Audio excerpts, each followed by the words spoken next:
आज का हमारा टॉपिक है संविधान की प्रस्तावना। प्रस्तावना संविधान के परिचय अथवा भूमिका को कहते हैं, या हम ये भी कह सकते हैं कि प्रस्तावना हमारे संविधान का वह भाग है जिसमें पूरे संविधान का सार निकल कर लिख दिया गया है।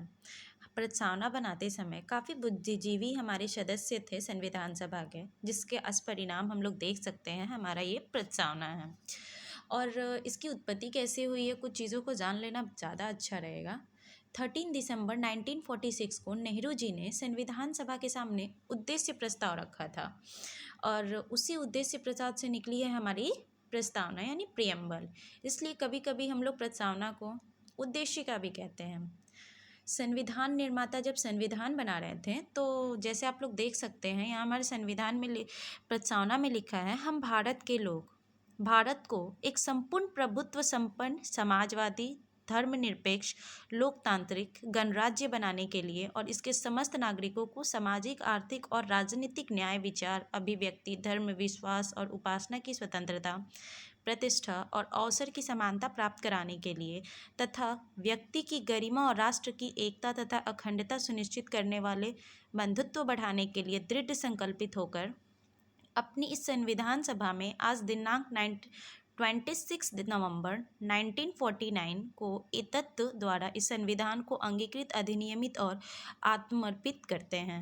तो इसमें यहाँ ऐसा क्यों लिखा हुआ है कि हम भारत के लोग, जैसा आप लोग समझ सकते हैं कि संविधान निर्माता जब संविधान बना रहे थे तो हम 200 सालों की गुलामी से आज़ादी पाई थी हम लोगों ने, और हमारे देश में राजतंत्र चल रहा था।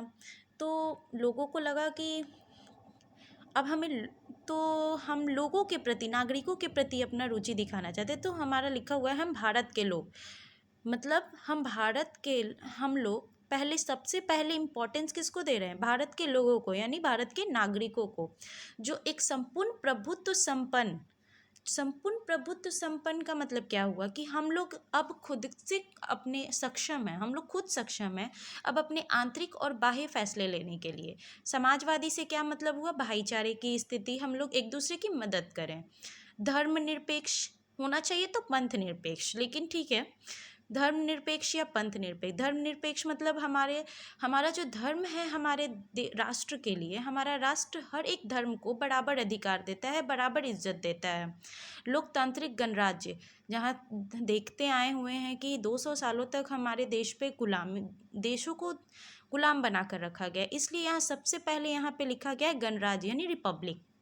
यानी हमारे देश के लोग ये ना समझे कि हम लोग राजशाही हैं, कि कोई आ गया, कोई हमारा प्रेसिडेंट बन गया तो वो निर्वाचित है, ये पता होना चाहिए, ताकि ये ना पता चले कि वो लोग जो हैं फिर वो हटेंगे नहीं, फिर दूसरे नहीं आएंगे। इसलिए और इसके समस्त नागरिकों को सामाजिक आर्थिक और राजनीतिक न्याय विचार अभिव्यक्ति धर्म विश्वास और उपासना की स्वतंत्रता, मतलब सामाजिक आर्थिक राजनीतिक न्याय विचार अभिव्यक्ति धर्म विश्वास उपासना, इन सब चीज़ों की उन्हें क्या है, स्वतंत्रता है। यानी हमारे नागरिकों को इन सब चीज़ों की स्वतंत्रता दी गई है प्रतिष्ठा और अवसर की समानता प्राप्त करने के लिए तथा व्यक्ति की गरिमा और राष्ट्र की एकता अखंडता सुनिश्चित करने वाला।